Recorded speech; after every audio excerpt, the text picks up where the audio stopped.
Nimekwambia nipe wembe. Unanipa energy ya nini sasa? Mwezi mtukufu unataka kuongopa. Sasa unaniambia nikupe energy wewe jamani. Umeniambia nimesikia kwa masikio yangu mawili na Ramadhani hii nimefunga. Muombe Mungu. Umeniambia nikupe energy. Mama kiziwi.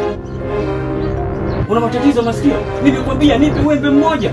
Nimekwambia kwa sauti kabisa, sauti kubwa. Nipe wembe mmoja. Leo unanipa energy. Maana yake nini? Unataka kunidhalilisha mbele ya watu. Nionekane mimi sifungi au vipi? Kaka. Hivi umefunga kweli wewe? Mama, nipe wembe mmoja. Nimesikia kwa masikio yangu mimi hapa. Masikio yangu yote mawili. Mama, nimekwambia nipe wembe mmoja. Sihitaji energy. Unanilazimisha nini? Kitu ambacho sijakwambia. Nimesikia kwa masikio yangu mawili.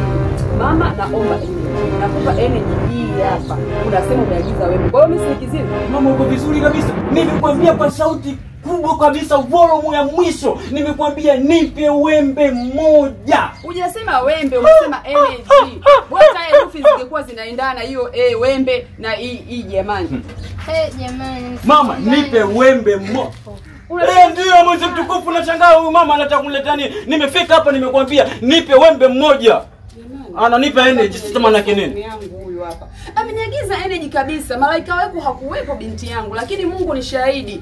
Mwezi mtukufu kama mimi kweli nilikuwa yani wembe si ujui wembe kweli mimi. Wewe si jirani yangu kabisa bana, unakaa chumba changu hichi chumba changu hichi. Unanionaje mimi? Mimi ukutoka huko kuja kununua energy hapo. Nipe wembe mmoja bana. Nipe wembe mmoja, sitaki maneno. Nakwambia sihitaji maneno, nipe wembe mmoja. Hautaji kunipa wembe, nipe hela yangu ndio. Nipe hela yangu ndio.